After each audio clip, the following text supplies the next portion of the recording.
After the success of the American Revolution, France had its own revolution in 1789, but it was very different in many ways. During the French Revolution, they didn't want done in the year of the Lord, like our Constitution, so they made 1792 year one of the Republic. And then they destroyed religious monuments and statues like St. Genevieve. They dug up her grave, and our good King Henry IV. And then they turned churches into temples of reason. It was an intentional effort to de-Christianize France. The American Revolution, French Revolution, is the battle in the United States. Which revolution will prevail? In so many ways, God being obvious enough, they loathe the idea of God in the French Revolution. The secular republic was the ideal.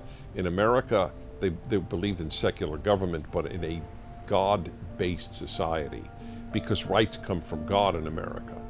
And you can only have liberty if you have God. And this is a logical, this is not a faith statement I'm making.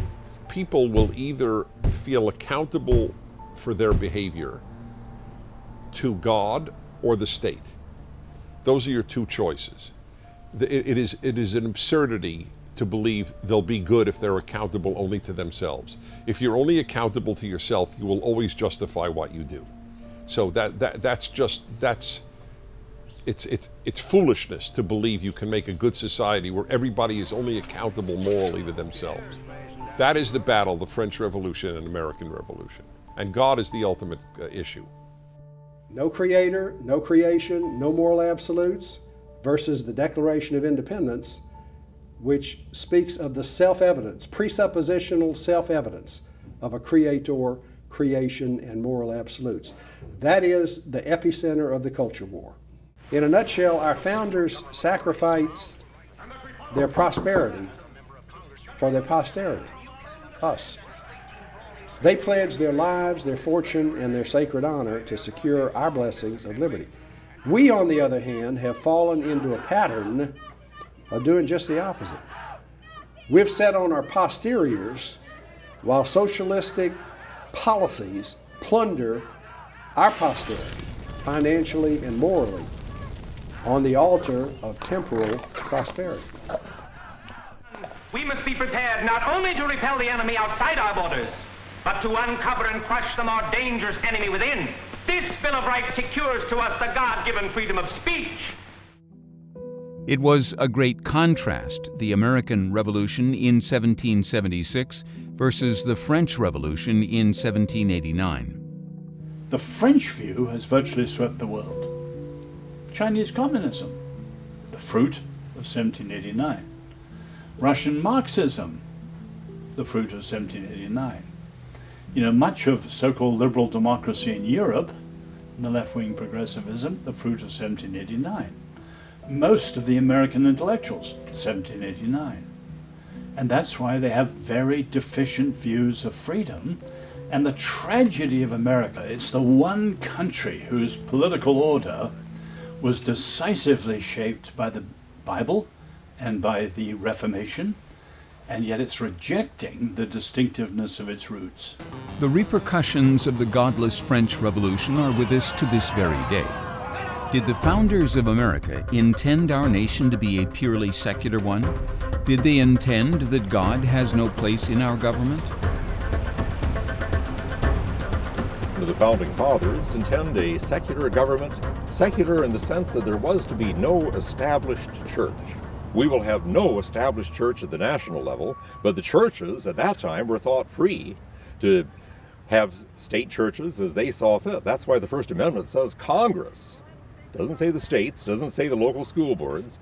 Congress shall make no law respecting an establishment of religion or prohibiting the free exercise thereof. Nevertheless, while there was to be no established state religion at the national level, that did not mean that there was to be no national recognition of God. Our national days of Thanksgiving clearly recognize that. So a public acknowledgement of God as a nation was never thought to be contrary to the principle that there is no established church.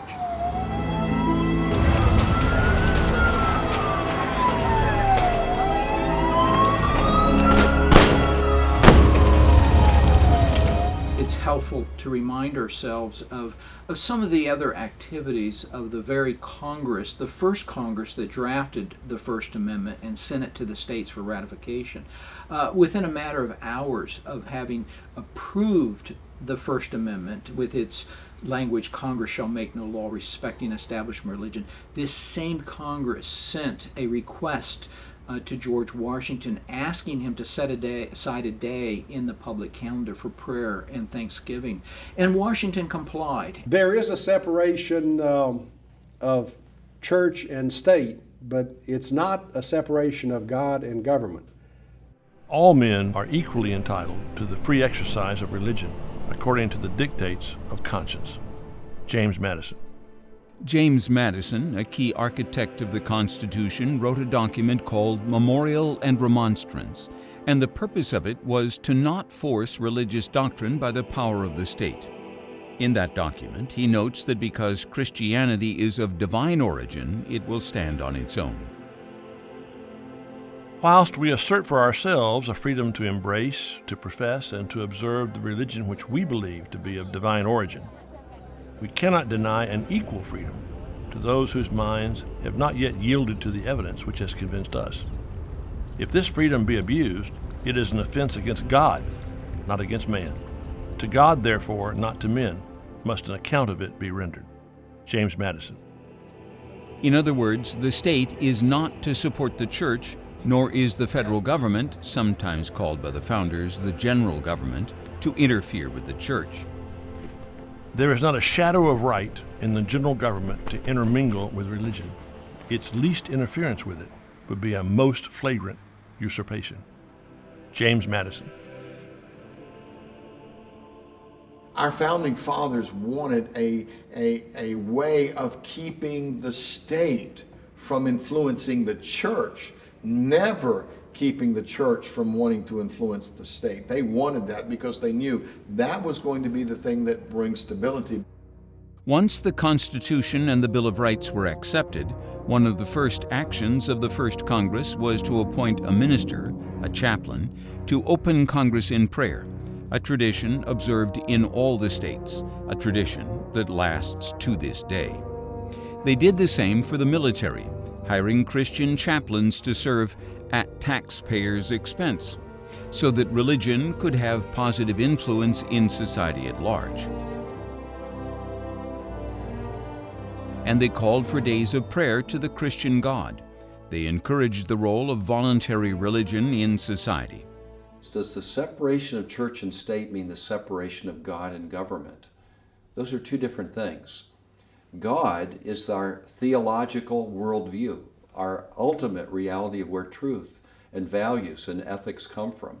We're not being told you can't appeal to God if you're in government. It's saying you cannot have an established form of worship that the government is going to support. That is prohibited, but not your faith.